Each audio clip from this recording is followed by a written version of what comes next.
She hadn't heard that name in 6 years. The last time she did, Jack Raines was still alive. United Flight 814 pushed back from Gate 34 at Denver International at 7:12 in the morning. The sky outside was the color of old pewter low clouds pressed flat against the Rockies, the kind of November sky that doesn't promise anything and doesn't apologize for it. Sarah Voss settled into seat 9A with the practiced ease of someone who has spent years learning to take up less space than she occupies. Window seat, left side. She always chose left. Old habit.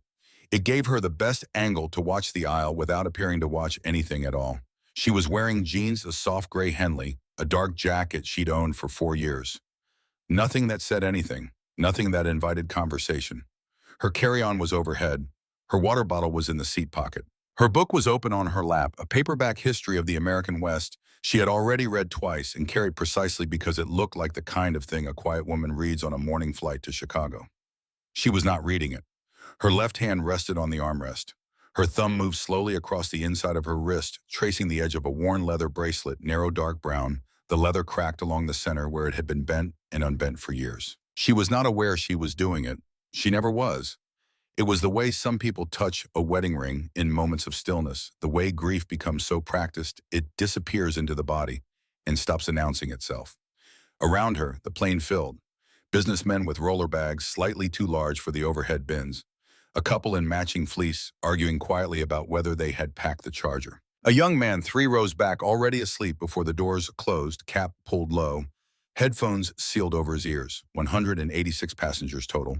She had counted during boarding the way she always counted, without deciding to the way breathing is not a choice. The engines climbed. Denver fell away beneath them. Through the oval window, the grid of streets gave way to the geometry of suburbs, then open land, then the long, flat brown reach of the eastern plains. Sarah let her eyes close for a moment. Not sleep. Just the deliberate practice of stillness she had been building for 6 years, layer by layer, the way you repair something structural, slowly, carefully, with attention to what goes beneath. She had been doing this for 6 years, building a life that fit. She taught American history at Ridgeline High School in a suburb west of Denver, 11th grade. She had an apartment with a small balcony where she kept 3 plants she had managed to keep alive longer than she had expected. She ran in the mornings before the cold came up. She read in the evenings.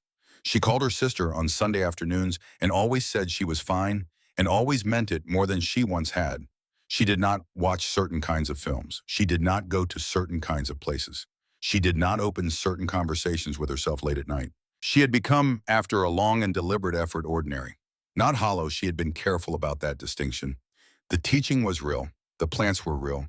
The runs in the cold morning air were real in the specific way that physical effort is real, which is to say, honest, uncomplicated, answerable to nothing but the body and the ground. The leather bracelet was the only thing she had never managed to put away. She told herself it was just an object. Leather and a small brass clasp. That she kept it because disposing of it would require naming what it meant, and she had decided long ago not to name things she could not change. That was close enough to the truth that she had stopped examining it further. The captain's voice came through the intercom, smooth and practiced.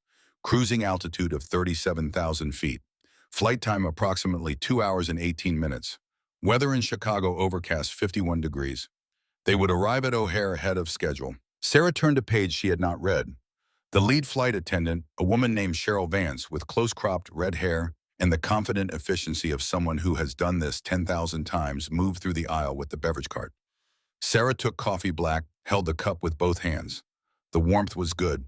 She had not slept well. She had a meeting in Chicago with a curriculum committee, the kind of professional obligation that lives in the middle layer of a normal life, unremarkable and necessary. She would fly out, sit through 3 hours of discussion about standardized testing frameworks, fly back. She had set a quiet alarm for 5 a.m. and eaten toast standing at her kitchen counter and thought about nothing in particular. This was her life now. She had chosen it with both hands. 40 minutes into the flight, she noticed Cheryl slow at the forward galley and exchange a brief look with someone near the cockpit door. Not a passenger. The cockpit door opened and closed. Sarah's eyes returned to her book. Her thumb stopped moving against the bracelet. 7 minutes later, a man walked out of the cockpit. Full uniform. Captain's stripes. Mid-50s, square-jawed, the kind of face that has spent decades taking in information without showing any of it. He moved through the aisle with deliberate calm, the posture of authority, scanning the overhead compartments with professional detachment as though performing a routine check. Nothing about him was routine. Captains do not walk the cabin 40 minutes into a flight without reason. Sarah understood this the way she understood certain other things, not from reading about it, but from the part of her mind that had been trained to measure the distance between what a situation appears to be and what it is. He stopped at row 9. He stood beside her seat, adjusted his jacket, glanced at the overhead bin. Then he leaned slightly toward her, close enough that no one else would hear, and he said one word in a voice barely above breath. Spectre. Sarah did not move. Her coffee cup was still in her hand. Her book was still open. Her face did not change. But beneath all of that, something shifted in the dark.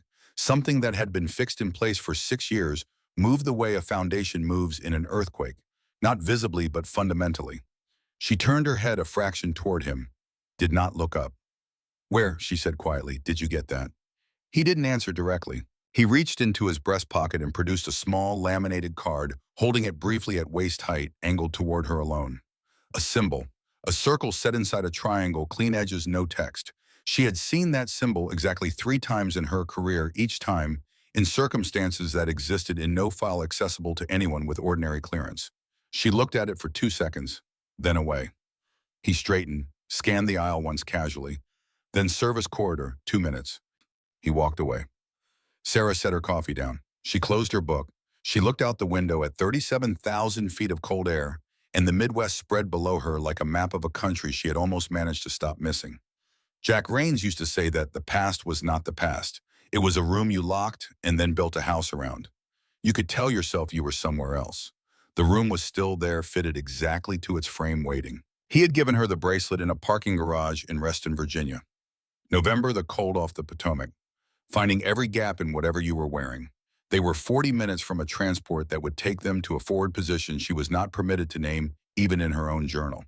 He had taken it off his wrist and handed it to her without ceremony, the way soldiers give things before operations that carry a specific kind of risk, a risk that had a name neither of them said aloud. She had told him it was leather and a clasp, and she wasn't sentimental.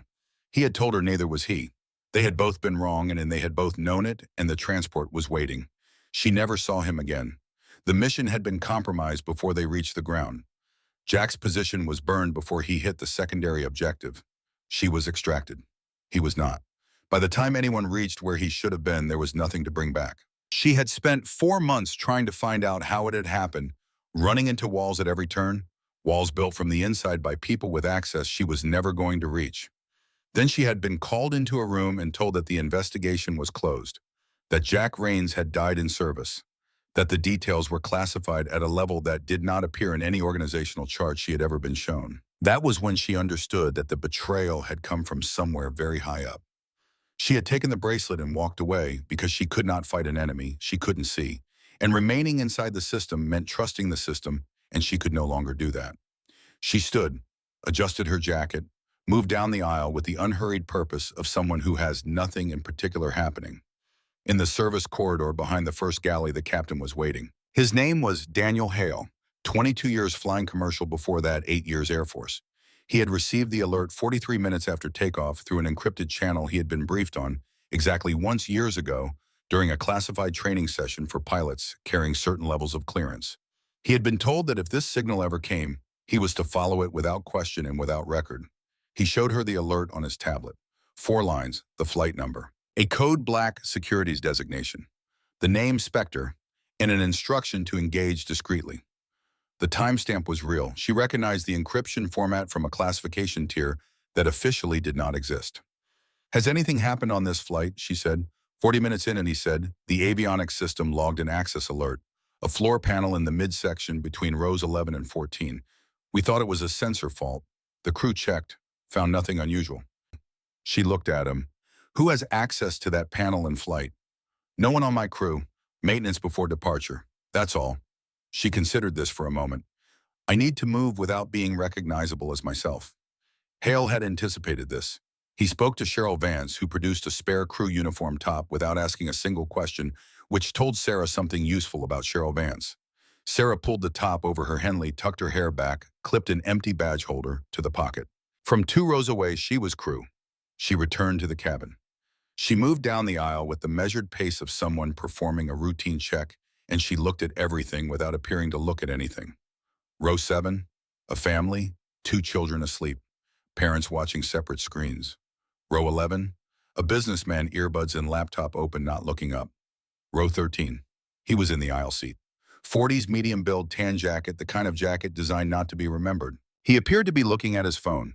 His posture was calibrated in the way that performed relaxation differs from real relaxation, the difference visible to anyone trained to measure it. His eyes moved in short, systematic arcs. Overhead bin above 11, the floor seam between rows 12 and 13. The forward galley, back. He was tracking access points. She passed him at standard pace, continued to row 17, checked a bin returned. On the second pass, she allowed herself the 2 seconds it takes to read someone who has been trained and believes they are not being read. She had been trained by the same kinds of people who had trained him. She recognized the curriculum in his posture. She returned to Hale. Row 13, tan jacket, aisle seat. He's monitoring the avionics access point and one other. Not curiosity, deliberate positioning. Hale kept his face neutral. What do you need? 3 minutes. She did not hurry. Hurrying is visible. She collected a small tray with 2 coffee cups from the galley cart and walked back with the unhurried purpose of service. She passed row 13 without a glance, reached the lavatory at row 16, set the tray down, waited. 4 minutes later, the man in the tan jacket stood, moved toward the back, passed her without acknowledgement. She watched his left side, something carried at the ribcage beneath the jacket. He entered the lavatory and the lock clicked. She counted to 8. She knocked. "Excuse me, sir. Flight crew, just checking everything is all right."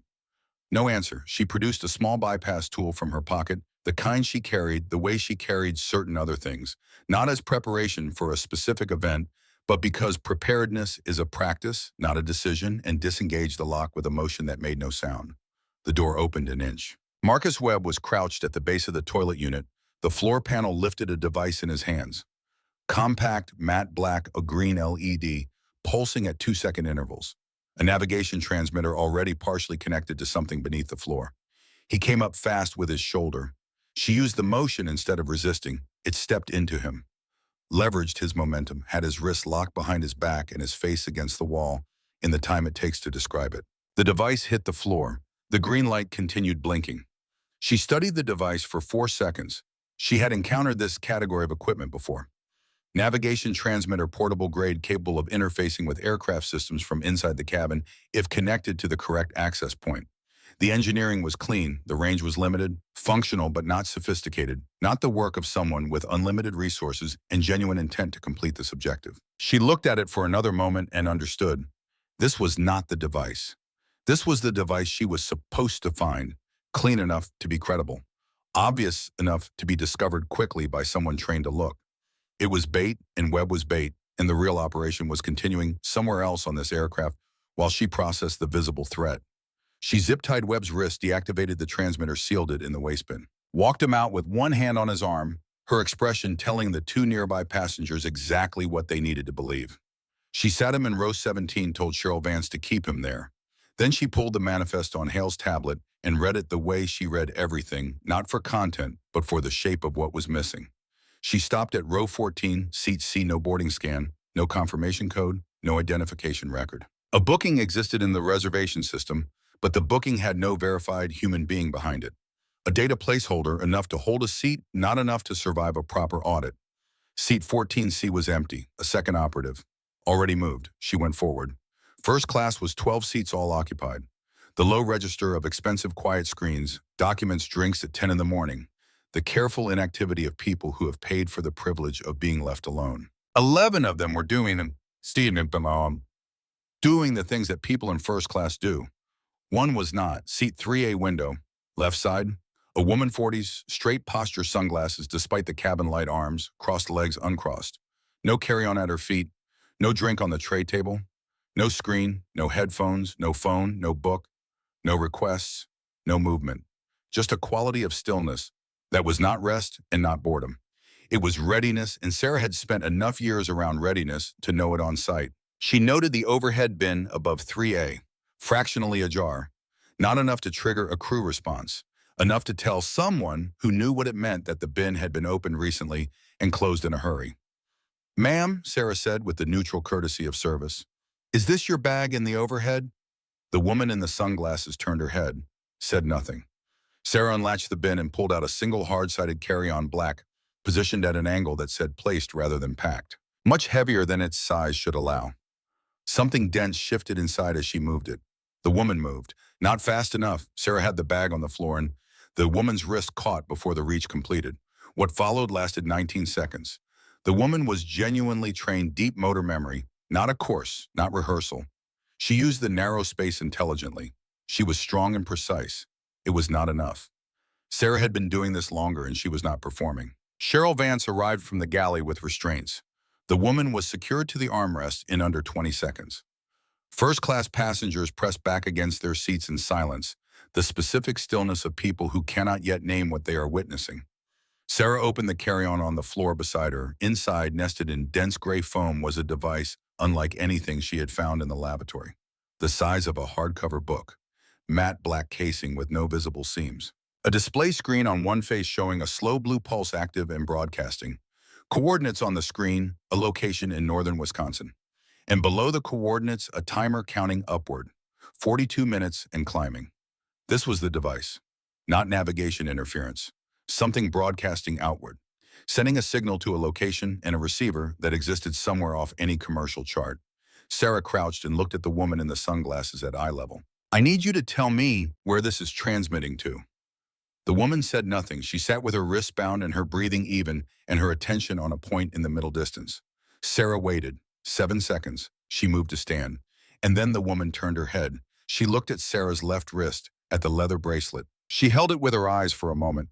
Not recognition, exactly, something more calculated, the look of someone using a piece of information she was given and deciding when to deploy it.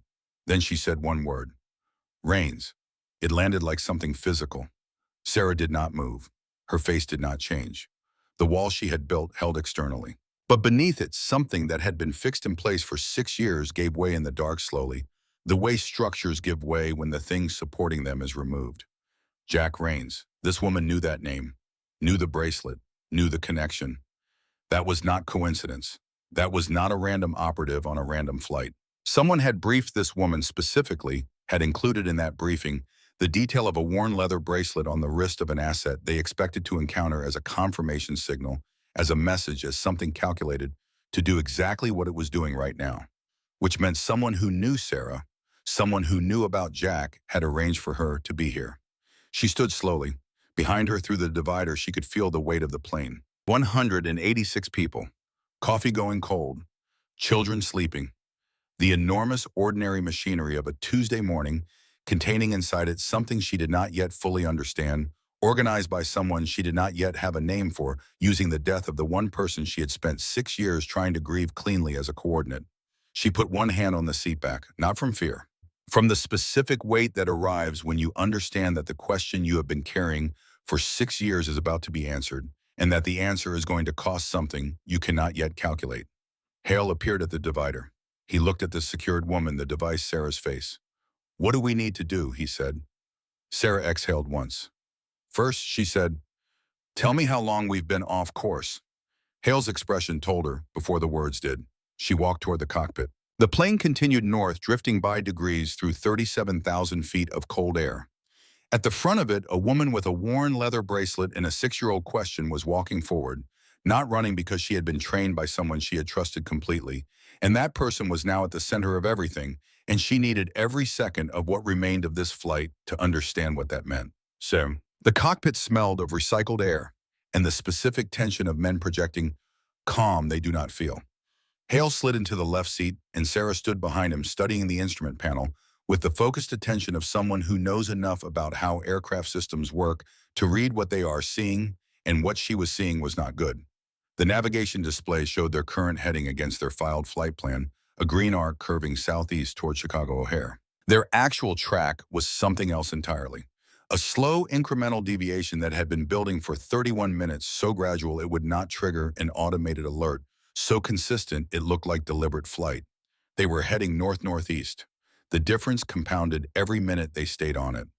"Chicago Center," she said. "Have they been in contact?" "Standard check-ins. Nothing flagged. At our current deviation, they won't notice the track discrepancy for another 15, 18 minutes. When they do, they'll try to raise us. And if we don't respond correctly. Escalation, fast. How long before we're fully outside approved airspace? 8 minutes. Sarah looked at the secondary display. Altitude stable, airspeed nominal, every system reading green. The aircraft believed it was flying exactly where it was supposed to fly. It was not. This isn't a hijack, she said. A hijack announces itself. Someone stands up with something in their hand and the plane becomes a hostage. What this is something quieter. They're not taking the plane.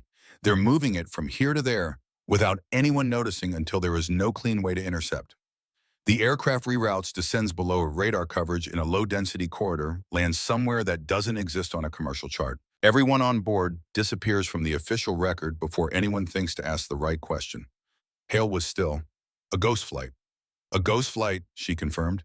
The device from 3A is feeding false data to the navigation array. Not overriding your inputs, sitting beneath them, nudging the baseline references by fractions. Your instruments believe you're on course. You're not. Can I correct manually? Not yet. If you correct heading without addressing the device, it recalibrates and begins pushing you back. Takes longer the second time, but it takes you back. She looked at the display. I need to deal with the transmitter first. She went back through the cockpit door. First class had not recovered. Passengers were in their seats, but the quality of the silence had changed the silence of people who have witnessed something they cannot explain and are waiting for the explanation. Cheryl Vance moved through the rows with the practiced calm of someone who is partly inventing the certainty she projects and is doing it well enough to hold the room. Kira Strand sat in 3A wrists, secured sunglasses gone from the brief struggle. Her eyes were pale gray. She watched Sarah with the focused attention of someone who is calculating and sees no reason to hide it. Sarah picked up the device from the floor. The casing was sealed, engineered against casual interference. The display showed the active broadcast and a biometric lock indicator, a fingerprint icon with a red border. Primary authentication locked to a specific user. The device would not accept input from anyone else, or from someone who could pass as someone else. She had done this once before. A cold training facility in Nevada, insufficient equipment, genuine time pressure. The principle had not changed. Biometric sensors read the topology of a fingerprint ridge patterns at the skin's surface. Sophisticated enough to reject a photograph. Not always sophisticated enough to reject a correctly constructed physical impression, fresh and properly textured, presented at the correct angle with the correct pressure. She pulled an adhesive medical strip and a small bottle of isopropyl alcohol from her jacket pocket. She pressed the strip firmly against Kira Strand's right thumb and held it for 6 seconds, peeled it back slowly. The impression was faint. The ridges were visible if you looked for them, and she applied a thin layer of alcohol to the back surface. This reduced the static charge differential that some sensors use as a secondary check. It was crude. Under field conditions, it worked roughly 40% of the time. She had one clean attempt before the device locked her out. She pressed the strip to the sensor, adjusted the angle slightly, held it. The device blinked. Red. Denied. She looked at the impression. The pressure had been uneven, heavier at the outer edge. She repositioned, led with the center, held for a longer count, applying even pressure across the full surface. The device blinked again. The red border turned green. Access granted. She moved fast.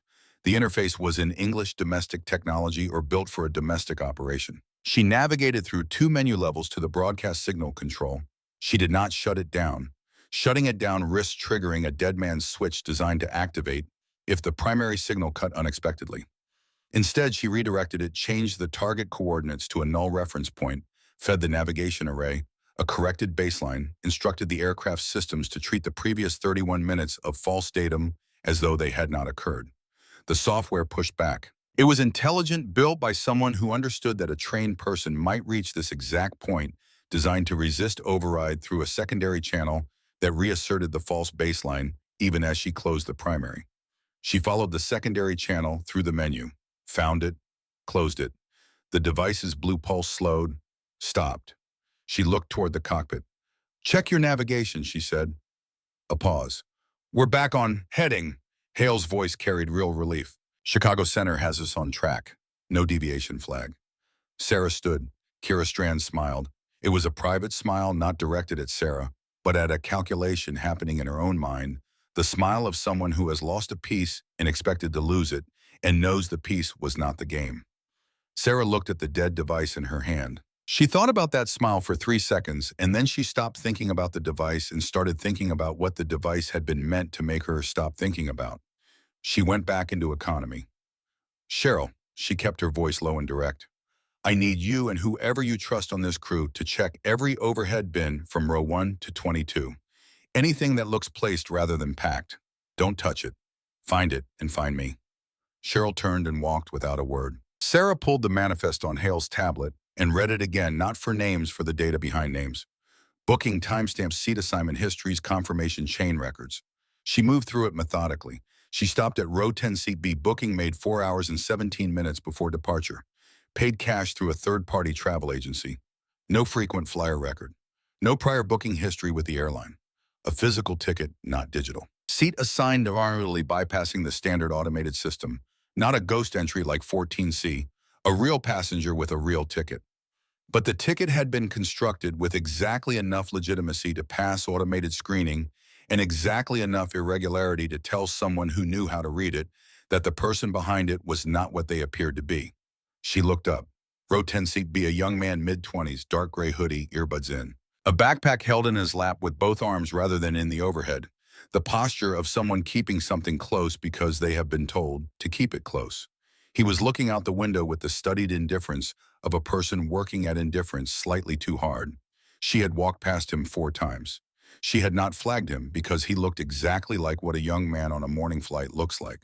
Which was, she understood now, entirely the point. She did not approach him yet. She went first to row 14, to the space beneath the seat where Marcus Webb had been sitting. She had registered the duffel bag during Webb's apprehension and filed it for later, which had been a mistake she was prepared to acknowledge and correct. The bag was still there, partially visible, at the front edge of the seat, unzipped along one side the way a bag is when it has been accessed recently and closed without care. She pulled it out. Inside, wrapped in carbon-lined black cloth, the kind used to shield electronic signatures from detection equipment, was a case. Rectangular, titanium-framed reinforced corners. No airline tags, no serial numbers on any surface she could see. A 10-digit digital lock, 11 inches by 8 by 3. Heavy in a way that said the interior was dense with either shielding or the thing being shielded. She did not try to open it. She knew what this was. She had been in rooms where objects in this category were discussed, and the discussion was always careful. Not weapons, not directly. Storage. Military-grade encrypted storage built to survive physical destruction, electromagnetic interference, and most forensic analysis. The kind of object that holds information of sufficient value that losing it in the wrong direction represents a specific category of national security event. She set it on the seat and looked at it. Cheryl Vance appeared at her shoulder. Bin 7B, she said. Small cylinder, black. Red light, it's counting. Sarah moved. Bin 7B was 4 rows forward. She opened it, keeping her body between the bin and the passengers below. Inside, beneath a folded travel pillow, was a device the size of a large flashlight, smooth cylindrical, a single red LED, at one end blinking at 1-second intervals. The display on the side read 1 minute and 49 seconds and was moving downward. She lifted it carefully. It was a relay, a secondary broadcast node designed to come online when the primary device was interrupted. When she had shut down Kira Strand's transmitter, this device had activated. It was now the live component of the operation, and it was doing something different from what the first device had done. Not navigation interference. It was broadcasting outward, not to steer the plane, but to signal a location. To tell someone precisely where this aircraft was. 1 minute and 12 seconds. She sat on the floor of the aisle and turned the device in her hands. A panel on the base, 4 small tabs. She pressed them and the panel came off. 3 wires, red, blue, yellow. The wiring was tight and clean, the work of someone precise and trained. A redundant, fail-safe architecture, each wire connected to a separate function, each designed so that cutting any one in isolation would trigger a lock. The other 2 could not override. She had seen this exact architecture once before. In a cold training facility in the Nevada desert in the 3rd winter of her operational career, sitting across a workbench from a man who was walking her through precisely how this class of device was built and precisely how it was intended to stop people like her. Patient, methodical, his hands moving over the components with the care of someone who respects engineering even while explaining how to defeat it. His name was Richard Kane. She looked at the three wires. Red carries power. Cut it, and the failsafe activates and sends a signal immediately. Blue handles the timing circuit. Cut it, and the timer stops, but the initiator stays live, and any further interference triggers the broadcast. Yellow is the initiator, the wire that, when the countdown reaches 0, sends the signal. Cut yellow at the terminal and the signal never goes. She hovered her thumbnail over yellow, found the exact point at where it connected to the initiator terminal. The wire was thin, the insulation tight. She needed to cut cleanly at the terminal. 30 seconds. She cut. The red LED stopped blinking. The cabin was absolutely silent for a moment, not the silence of sleep or distraction, but the silence of 170 people who have been watching a woman sit on the floor of an airplane and work on a device that was counting down and have just watched the device stop. Navigation is holding, Hale said through the intercom, the code they had agreed on. Chicago has us on track, 61 minutes to landing. Sarah sat with the dead device in her hands and let herself breathe. She had trained herself years ago not to trust the feeling that follows acute focus, the body stepping back from the edge, systems resetting. The feeling was real. It was also the moment when the untrained person concluded the crisis was over. The trained person knew that a crisis-changing form was not a crisis ending. She walked forward to row 10. She said a name that was not his name. The young man in seat 10B looked up a fraction of a second too slowly, the response time of someone who has run a quick internal check and selected a posture before making eye contact. "Would you mind stepping into the galley with me?" It was not a question. He stood. He moved to take his backpack.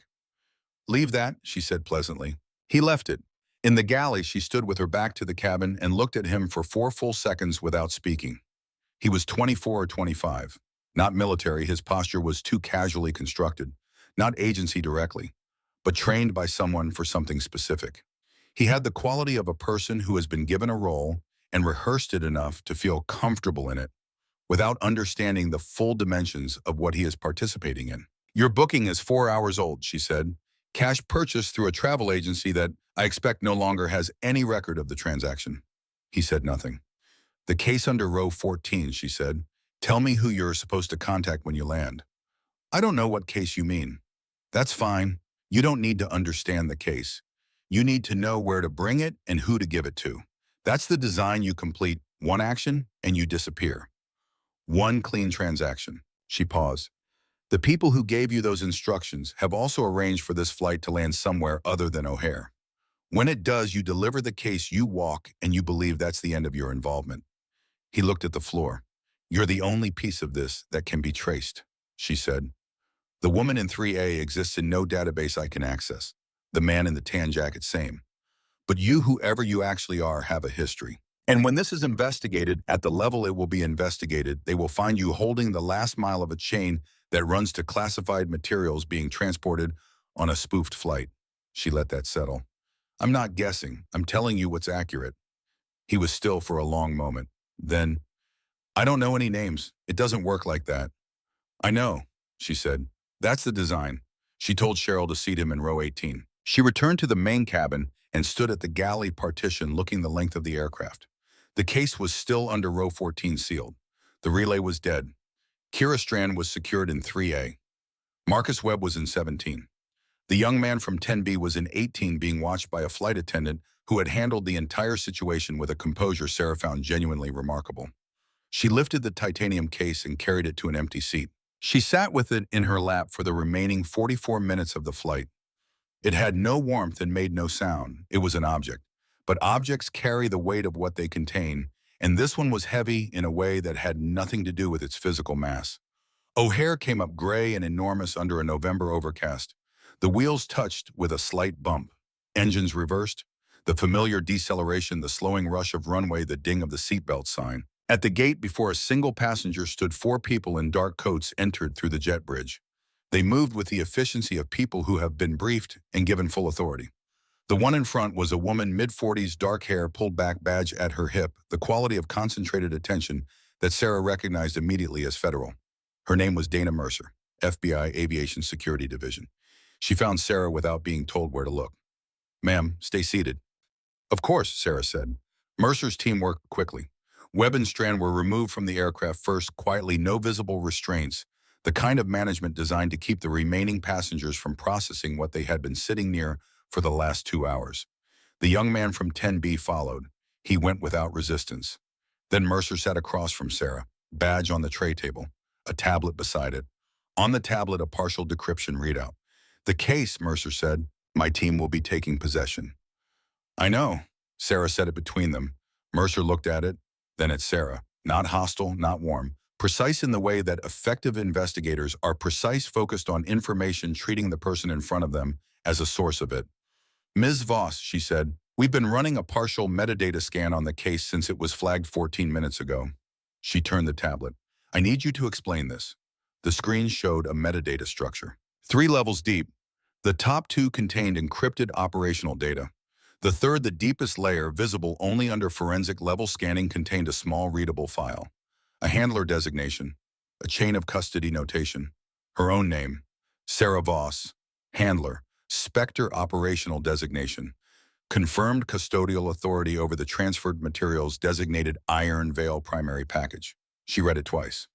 "I didn't put that there," she said. "No," Mercer said evenly. "You wouldn't say that you did." Not accusatory, simply accurate. No one in Sarah's position would say otherwise, and Mercer was professional enough to factor that in rather than treat it as evidence. "Can you tell me what Iron Veil is?" "Not yet." "Can you tell me why your operational designation appears in classified metadata inside a case being transported by an unregistered courier on a flight that was actively steered off its filed course?" "Not yet," Sarah said again.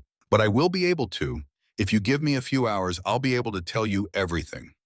Mercer studied her the way someone studies a document they're not sure they trust. Then she said, "You're being placed under federal observation. You stay in my sight, no outside communication without my knowledge. If you cooperate, this moves faster."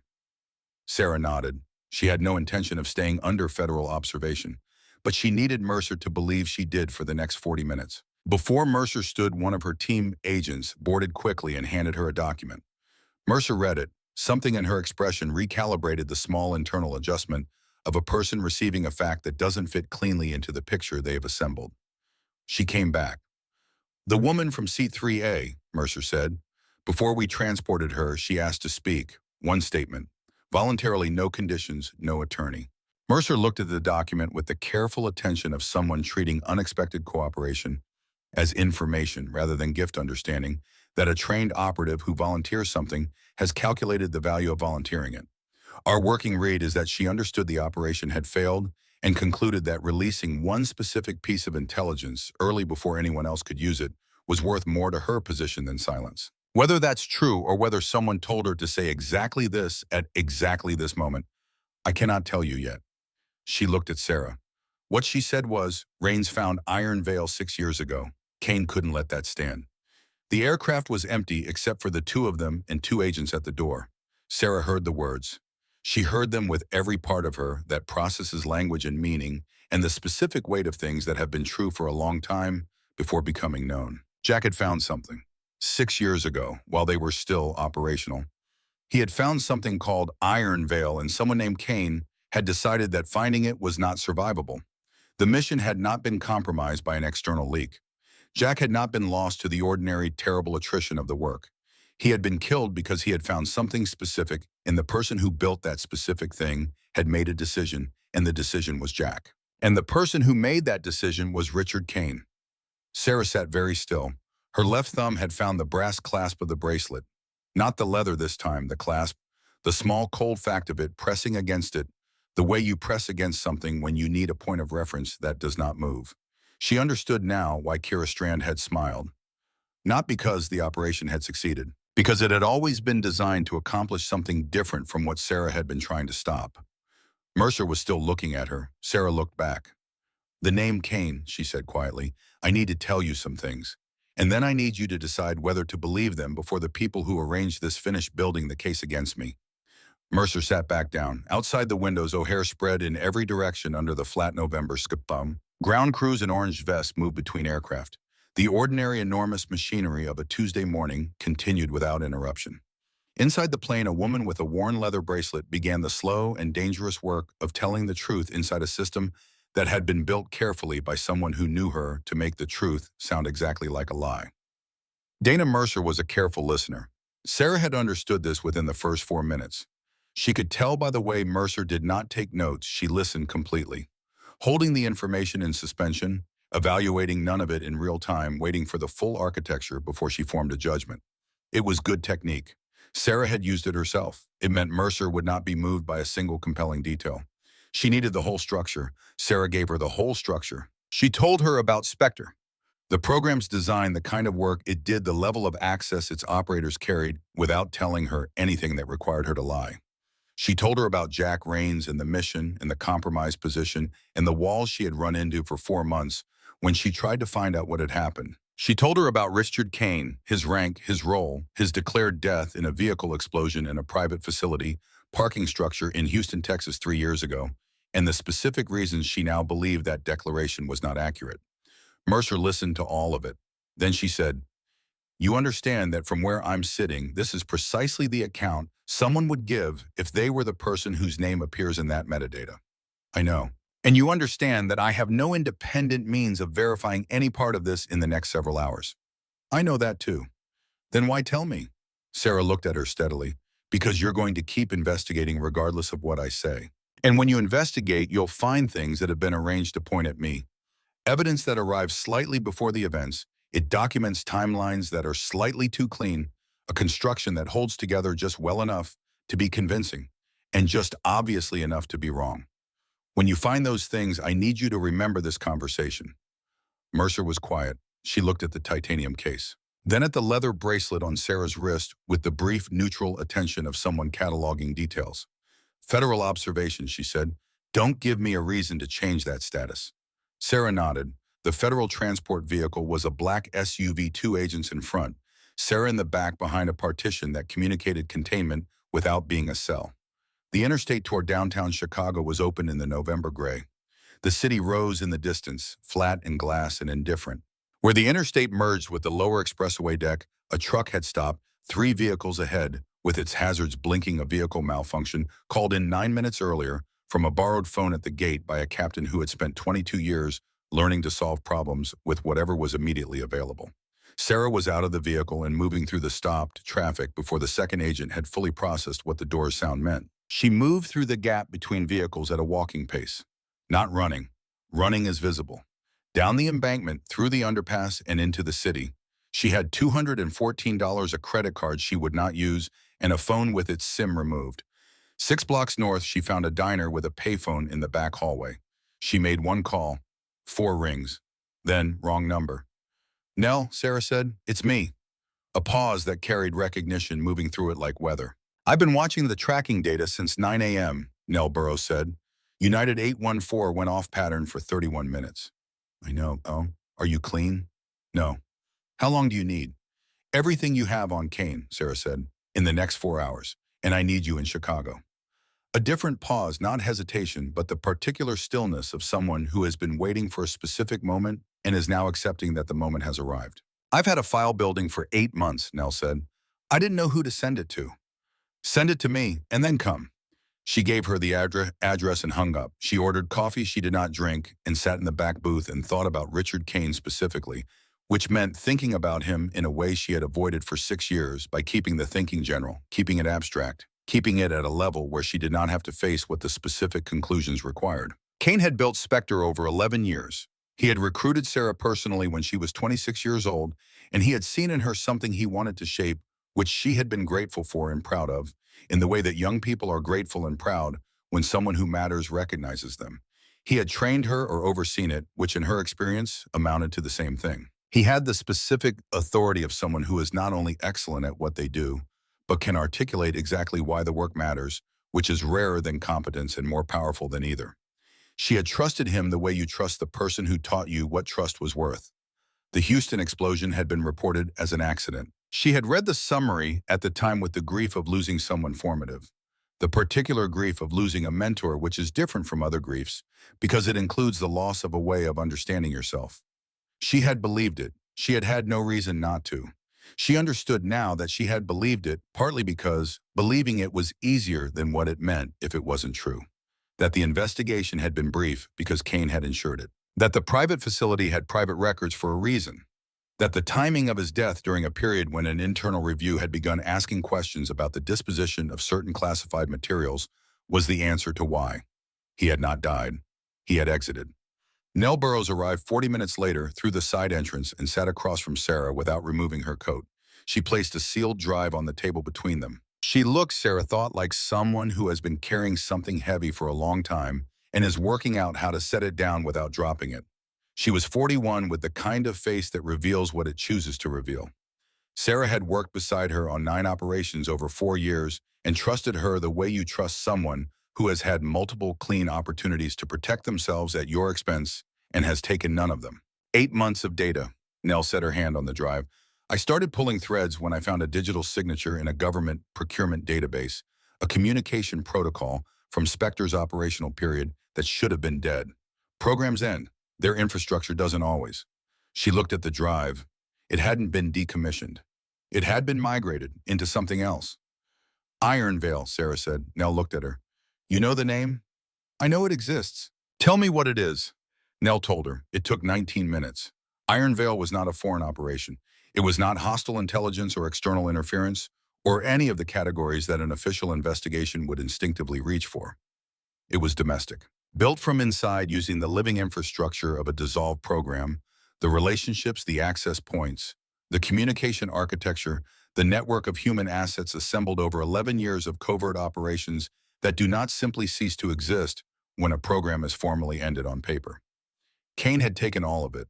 What he had built with it was a collection mechanism. Over 5 years, Iron Veil had gathered sensitive personal and professional information on more than 200 individuals in positions of significant authority: senators, senior military officers, intelligence directors, federal judges, the kind of people whose decisions shape policy in ways that never surface in public records. The information was not sold to foreign interests. It was held. It was used as leverage of the specific kind that does not need to be exercised openly to function. People who know that someone knows something about them make different decisions than they would otherwise make, and those decisions compound over time into a shift in how power moves through institutions that is invisible from the outside and absolute from the inside. Kane had not been turned. He had not been bought. He had decided at some point in a long career, spent watching policy made by people he considered inadequate, to the weight of it that the solution was to build a parallel structure of authority, one that did not depend on elections or oversight or the judgment of people he had concluded were not equipped to exercise it. He believed it was protection. He had named it to himself control. Jack Rains had found the early architecture of this structure 6 years ago during an operation that had brought him across a procurement channel that should not have existed.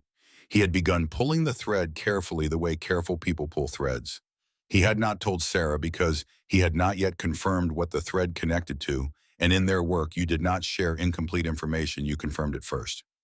He had confirmed enough to go directly to Kane. He had trusted Kane. He had gone to Kane because Kane was the person you went to with something this significant and this dangerous. Kane had listened to everything Jack had found. He had told him he would look into it. And then he had given Jack's operational position to people who had every reason to ensure that Jack Rains never filed a report. Sarah sat with this after Nell finished. The diner around them was quiet. A television above the counter showed weather. Outside, Chicago continued its enormous ordinary life, unaware and uninterested. There's a procurement reference in your data, Sarah said. Spectre dissolution filing fiscal year 2019, contractor designation 7-Foxtrot. That's the thread that ties the dissolved program to Iron Veil's active infrastructure. That's the thing that can be followed from inside the official system by someone with federal authority. Nell turned the drive over. She had written the reference on the back in small, precise handwriting. She had flagged it 8 months ago as the earliest traceable link, the one thread that connected a closed program to something that was still running. Where is he? Sarah said. Virginia, Nell said. Augusta County.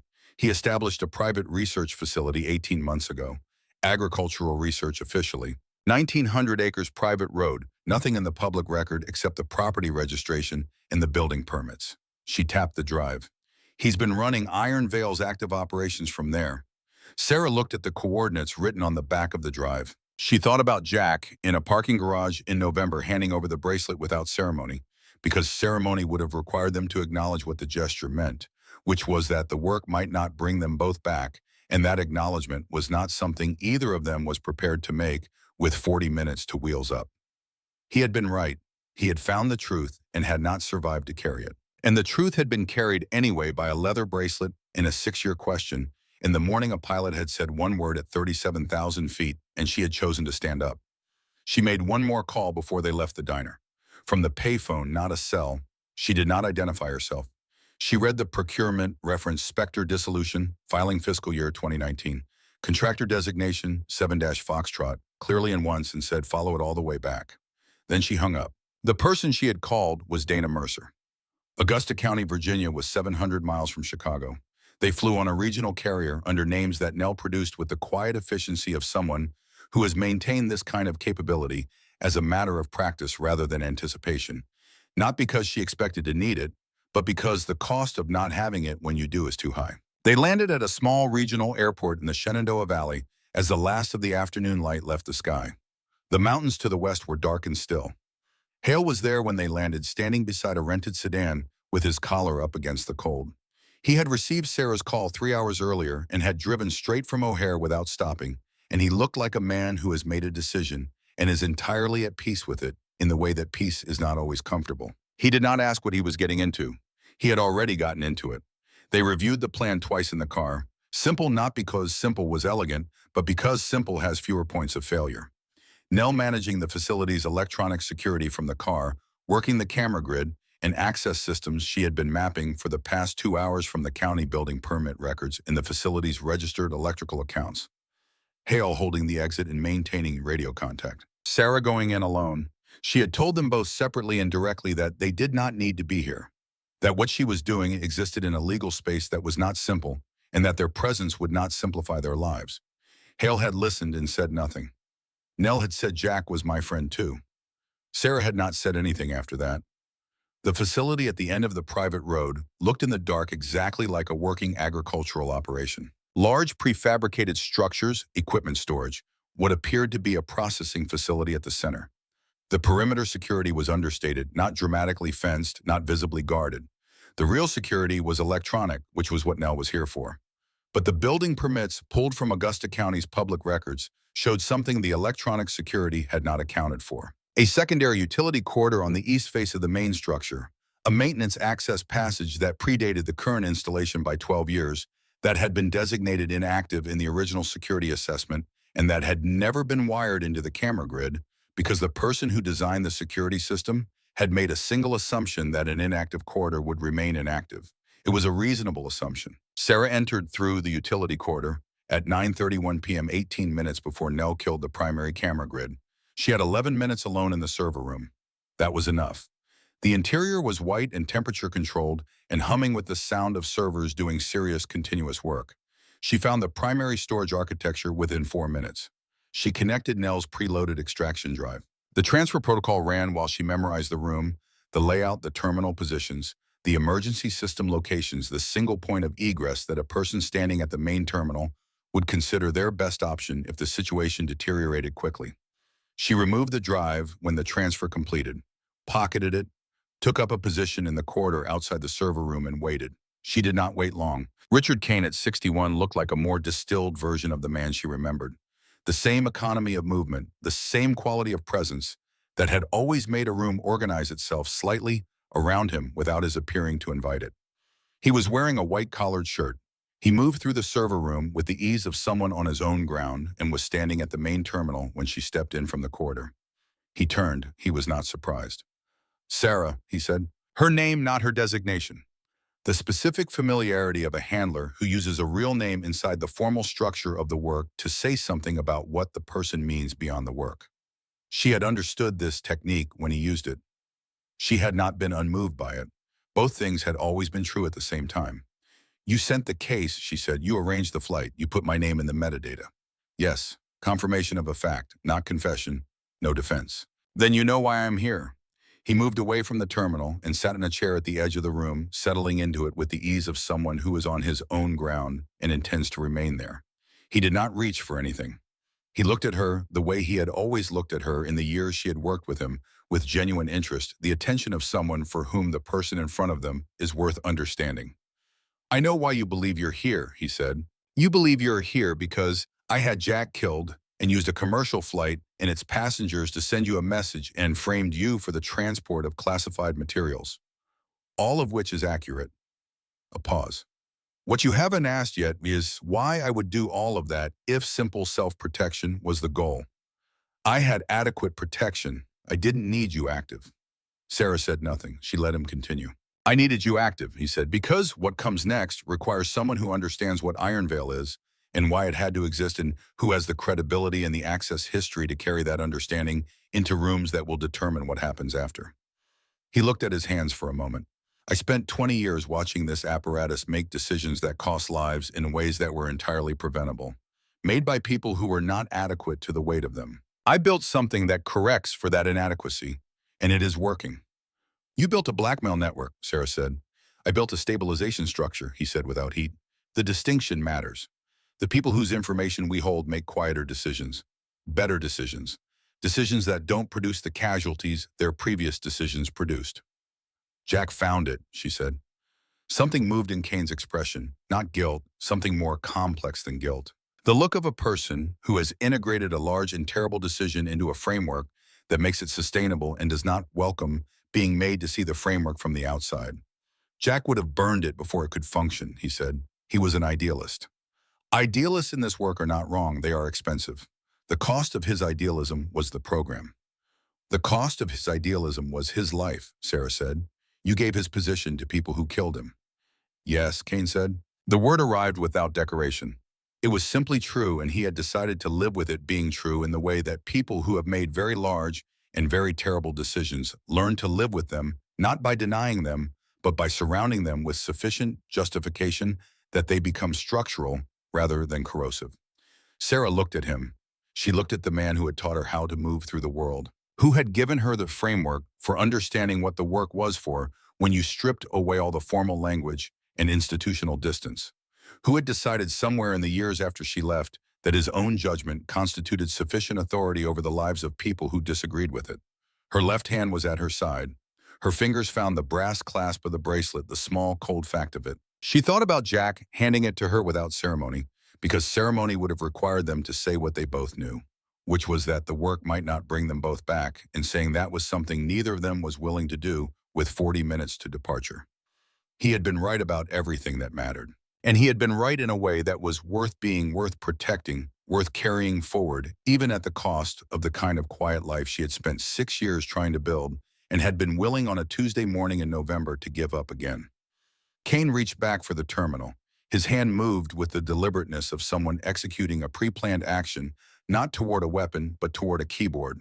A wipe sequence. Military-grade server infrastructure can execute complete data destruction in under 4 minutes when the command is correctly entered, eliminating every file, every record, every piece of evidence that Iron Veil had generated or collected in 5 years of operation.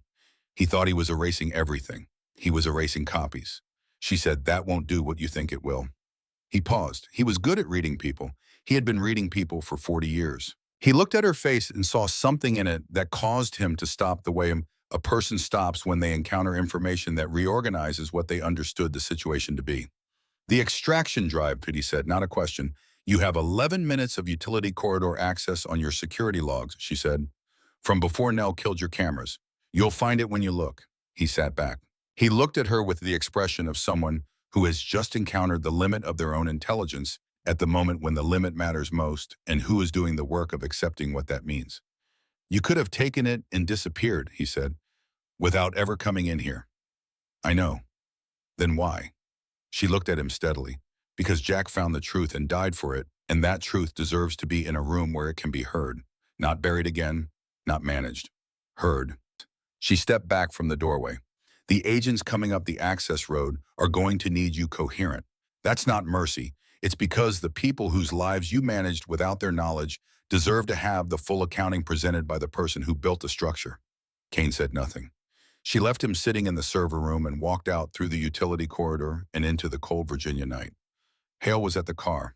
Nell was in the back seat with her equipment managing the handoff of the extracted data to a secure Senate subcommittee channel she had pre-established 2 hours earlier with a committee staffer whose contact information had been in the Spectre dissolution records, someone who had, without knowing the full scope of what she was receiving, confirmed receipt of the preliminary data package and escalated it immediately up the appropriate chain. Sarah got into the passenger seat. Through the windshield, she could see the access road where federal headlights were moving through the tree line toward the facility with the deliberate pace of authority that has arrived with sufficient evidence and adequate warrant. Hale did not say anything. He understood she thought that there was nothing that needed to be said. He had spent 22 years flying commercial, and before that 8 in the military, and he had developed the particular steadiness of people who have acted before they understood the full weight of what they were doing and who have learned to trust that steadiness when the understanding comes later. The evidence reached the Senate subcommittee at 2:17 a.m.